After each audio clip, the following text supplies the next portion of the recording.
달라스 윌라드의 하나님의 모략이라는 책에 명예와 부의 기만을 피하여 명예의 덫이라는 챕터의 글을 읽어드리겠습니다. 좀과 동록과 도적이 없는 곳. 보물을 하늘에 쌓아둔다는 것은 추상적인 개념이 아니라 하나님이 이 땅에서 하시는 모든 일을 소중히 여기고 그분이 지시한 질서와 방법을 쫓아 사는 가슴에 깊이 와닿는 천국 생활의 실천입니다. 예컨대 율법에서 염소 새끼를 그 어미의 저주로 삼지 말라고 한 규정은 생명을 유지하도록 주어진 젖을 죽이는 데 사용하는 부당함을 지적하며 생명의 순리에 맞도록 지음받은 질서를 존중하라는 뜻입니다. 우리가 예수께서 친히 보여주신 본을 따라 하나님이 사랑하시는 이웃과 이 땅 자체를 돌볼 때 우리의 보물은 절대적으로 안전하며 우리가 하는 모든 일은 영원히 가치를 바랍니다.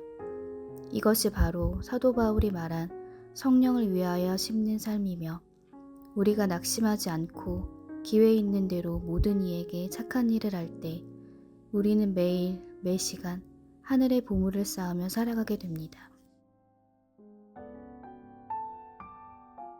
오늘 우리가 함께 나눌 말씀은 이사야 48장 1절부터 11절까지입니다.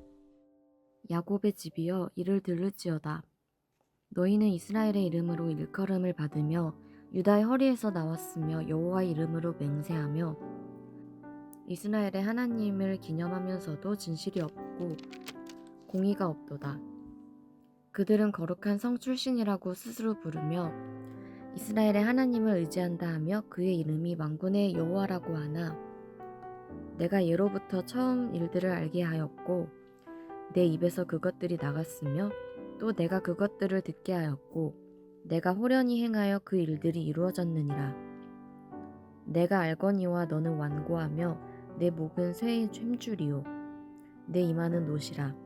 그러므로 내가 이 일을 예로부터 내게 알게 하였고 일이 이루어지기 전에 그것을 내게 듣게 하였느니라. 그것을 내가 듣게 하여 내가 이것을 내 신이 행한 바요 내가 새긴 신상과 부어 만든 신상이 명령한 바라 말하지 못하게 하였느니라. 내가 들었으니 이 모든 것을 보라. 너희가 선전하지 아니하겠느냐? 이제부터 내가 새 일 곧 내가 알지 못하던 은비한 일을 내게 듣게 하노니 이 일들은 지금 창조된 것이요 옛 것이 아니라 오늘 이전에는 내가 듣지 못하였으니 이는 내가 말하기를 내가 이미 알았노라 하지 못하게 하려 함이라.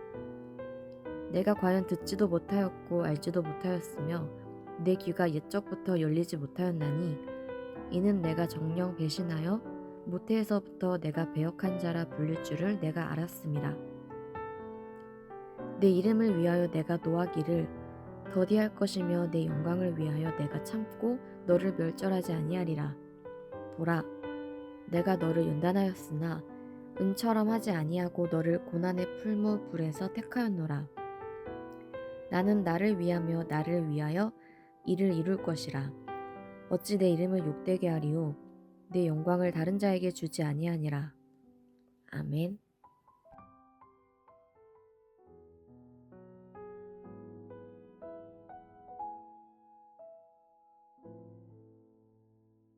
바로 앞장인 47장에서 하나님은 스스로 세상의 여주인이라고 자처하던 오만한 바벨론이 먼지로 내려앉게 될 거다 이렇게 말씀을 하셨고 오늘 본문을 보면 그 시선을 이제 안으로 돌려서 바벨론의 포로로 잡혀있는 하나님의 백성 이스라엘의 본질적인 문제에 대해서 말씀하십니다.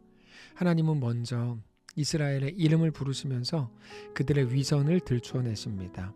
1절을 보시면 야곱의 집이여 이를 들을지어다. 너희는 이스라엘의 이름으로 일컬음을 받으며 유다의 허리에서 나왔으며 여호와의 이름으로 맹세하며 이스라엘의 하나님을 기념하면서도 진실이 없고 공의가 없도다. 그들은 거룩한 성 출신이라고 스스로 부르며 이스라엘의 하나님을 의지한다 하며 그의 이름이 만군의 여호와라고 하나 내가 예로부터 처음 일들을 알게 하였고 내 입에서 그것들이 나갔으며 또 내가 그것들을 듣게 하였고 내가 후련히 행하여 그 일들이 이루어졌느니라. 그들은 스스로를 거룩한 성 출신이라고 부르면서 하나님을 의지한다고 말했지만 사실 그 속에는 하나님을 향한 진심 어린 항복이 전혀 없었습니다. 이게 신앙의 무서운 지점입니다. 우리는 오랫동안 교회에 다녔고 어떤 분들은 직분을 받았고 여러 가지 경험을 했고 자주 신앙의 언어를 유창하게 사용하고 신앙과 봉사와 섬김의 경력도 자랑합니다. 그러나 정작 위기 앞에서 어떤 사건들 앞에만 서면 하나님의 주권, 하나님의 이끄심보다 내 옳음을 주장하고 세상의 논리를 따릅니다. 이름은 신자이지만 가장 중요한 순간 나타나는 모습은 그 마음에 하나님 없는 불신자와 다를 바 없는 형식적인 경건 속에 갇혀 있는 겁니다. 하나님은 매일 그 껍데기를 깨부수기 위해서 우리에게 말씀을 주십니다. 우리를 말씀 앞에 세우시는 겁니다. 그래서 하나님은 4절에서 이렇게 말씀하십니다. 내가 알거니와 너는 완고하며 너의 목은 쇠의 힘줄이요 너의 이마는 노시라. 여러분, 인간의 고집은 정말 엄청납니다. 아무리 순하고 착하다고 알려진 사람이라고 해도 사실 그 속에 고집이 없는 사람은 없습니다. 특별히 하나님 앞에서의 인간의 고집은 말할 수 없을 만큼 큽니다. 하나님의 말씀을 듣지 않고 그저 자기 중심적인 생각들로 꽉 차 있습니다. 그래서 하나님은 그것에 대해서 너의 목은 쇠의 힘줄이고 너의 이마는 노시다 이렇게 말씀을 하시는 겁니다. 꺾이지 않는 것처럼 그렇게 강력하다는 거죠. 고집이 세다는 겁니다. 우리는 일이 잘 풀리면 자기 실력이라고 하고 기적이 일어나면 운이 좋았다거나 심지어 내가 만든 우상이 나를 도왔다 이렇게 말한다 이렇게 성경이 말합니다. 그러나 그 어떤 것도 우리의 실력과 우연으로 이루어지는 일은 없습니다. 늘 하나님의 은혜라는 것을 알아야 합니다. 5절에 그러므로 내가 이 일을 예로부터 너에게 알게 하였고 이 일이 이루어지기 전에 그것을 너에게 듣게 하였느니라. 그것을 너가 듣게 하여 너가 이것을 내 신이 행한 바요 내가 새긴 신상과 부어 만든 신상이 명령한 바라 말하지 못하게 하였느니라. 이게 우리에게 꼭 필요한 신앙 교육입니다. 우리의 인생의 주도권이 나에게 없다는 것을 인정하도록 우리는 가르쳐야 됩니다. 단지 자녀들을 그렇게 가르쳐야 되는 게 아니라 우리 자신에게도 스스로 늘 선포해야 되는 겁니다. 우리가 만나게 되는 인생의 모든 사건들은 그렇게 꺾이지 않는 우리의 고집을 깎아내고 오직 하나님만이 우리의 인생과 역사의 주관자이신 것을 인정하게 하려는 하나님의 이끄심이라는 것을 알아야 합니다. 그래서 이제 오늘 본문은 신앙의 가장 아픈 지점까지 갑니다. 10절을 보시면 보라 내가 너를 연단하였으나 은처럼 하지 아니하고 너를 고난의 풀무불에서 택하였노라. 하나님은 우리를 고난이라는 뜨거운 용광로 속에 집어넣으십니다. 그런데 왜 은처럼 하지는 않는다고 말씀을 하시는가 하면 은은 재련하기는 비교적 쉽지만 우리 인생의 찌꺼기는 겨우 그 정도로 빠지지 않기 때문입니다. 은을 연단하는 온도보다도 더 뜨겁고 더 고통스러운 고난의 풀무가 필요하다고 말씀하시는 중입니다. 신자가 겪는 모든 고난은 재수가 없어서 당하는 사고가 아닙니다. 하나님이 우리를 떠나 계시기 때문도 아닙니다. 그건 오히려 하나님이 우리를 택하시는 방식입니다. 내가 너를 고난의 풀무불에서 택했다라고 말씀하시죠. 하나님은 우리를 따뜻하고 편안한 온실 속에서 부르지 않으셨고 깨어지고 부서지는 고통의 현장에서 우리를 만나 주십니다. 그 풀무불 속에서 우리 안에 있던 나라고 하는 우상, 세상이라고 하는 지푸라기들이 다 타버리고 오직 타지 않는 정금 같은 믿음만 남게 하시려는 겁니다. 그래서 고난은 그 순간에는 너무 악해 보이고 우리를 망하게 할 것처럼 보이지만 우리를 망가뜨리는 자리가 아니라 우리가 누구에게 속했는지를 가장 선명하게 확인하는 거룩한 자리라는 것을 알아야 합니다. 동시에 그러므로 우리가 고난의 때를 지나고 있다면 고난이 하루라도 빨리 끝나는 게 중요한 게 아니라 거기서 하나님을 더 사랑하고 정금같이 씻기는 것, 하나님을 더 신뢰하게 되는 것, 하나님 앞에 더 엎드리게 되는 것이 고난의 때에 우리가 집중해야 될 한 가지라는 것을 알아야 합니다. 그러면서 오늘 본문은 하나님이 우리를 그렇게 포기하지 않고 연단하시는 이유에 대해서 이렇게 말씀을 하십니다. 우리가 너무 사랑하는 말씀인데 11절에 나는 나를 위하며 나를 위하여 일을 이룰 것이라. 어찌 내 이름을 욕되게 하리요 내 영광을 다른 자에게 주지 아니하리라. 여러분, 우리가 하나님께 하나님의 자녀요 백성으로 구원받고 성화되는 근거는 우리에게 있지 않습니다. 그건 오직 하나님의 명예에 있다고 말씀하시는 겁니다. 하나님은 우리를 하나님의 자녀요 하나님의 백성으로 받으시고 완성하시는 그 일에 하나님의 명예를 거셨다는 말입니다. 욥기를 보면 하나님과 사탄이 내기를 합니다. 욥이 어떻게 하나 보자라는 주제로 내기를 하십니다. 거기에 하나님의 명예와 하나님의 영광을 거신 겁니다. 욥의 모습, 욥이 완성되는 것에 하나님이 모든 걸 거신 거죠. 자식이 나가서 망나니 짓을 하면 아버지의 이름이 욕을 먹습니다. 그래서 아버지는 자식을 때려서라도 사람을 만듭니다.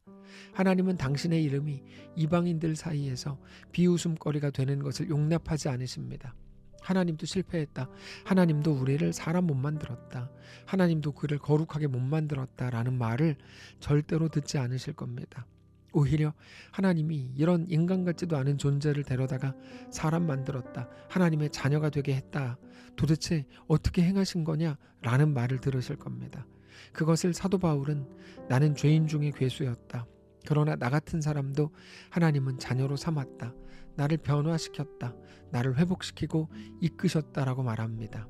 그래서 하나님은 바울을 사도로 세우신 겁니다. 저런 사람도 구원을 받고 심지어 사도가 되었다면 너희일까 보냐라고 말씀하시는 셈입니다. 그래서 바울은 인간적인 모든 자랑을 다 멈추고 이제 자기를 구원하신 하나님, 하나님의 구원의 방식, 예수 그리스도와 그의 십자가만을 자랑한다고 고백한 겁니다. 그게 하나님이 우리에게 하나님의 명예와 영광을 걸었다는 말의 의미입니다. 결국 신앙의 위대함은 여기에 있습니다. 우리의 열심이 아닙니다. 우리를 향한 하나님의 열심에 있습니다. 하나님은 하나님의 영광을 위해서 우리를 절대로 포기하지 않으십니다. 사랑하는 성도 여러분, 우리가 지금 이해할 수 없는 풀무불 속에 있습니까? 너무 뜨겁고 고통스러워서 두려우십니까? 하나님은 거기서 우리를 만나주십니다. 우리를 깨끗하게 씻으시고 우리를 정결하게 하셔서 우리를 온전한 하나님의 자녀로, 하나님의 백성으로 완성하실 겁니다. 우리가 믿는 건 오직 그렇게 행하실 하나님 한 분입니다. 하나님의 계획과 그 거룩한 목적, 결국 그 일에 대해 실패하지 않으실 하나님의 신실하심, 하나님의 열심입니다. 나는 나를 위하여 일을 이룰 것이라. 어찌 내 이름을 욕되게 하리요 내 영광을 다른 자에게 주지 아니하리라. 이 말씀이 오늘 우리를 안심하게 하고 평안하게 하고 행복하게 하는 날 되시기를 바랍니다. 기도하겠습니다. 살아계신 하나님, 우리 아버지 감사합니다.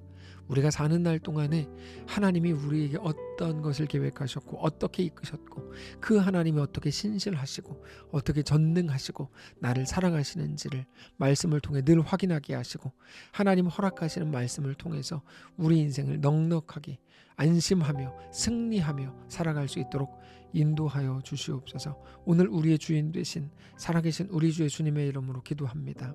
아멘. 사랑하는 성도 여러분, 하나님께서 오늘 하루를 우리에게 허락하셨습니다. 믿음으로 우리 주께 온전히 나아가시기를 원하고 우리가 있는 모든 자리에서 하나님을 더 사랑하고 하나님께 온전히 나아가는 거룩한 날 되시기 바랍니다.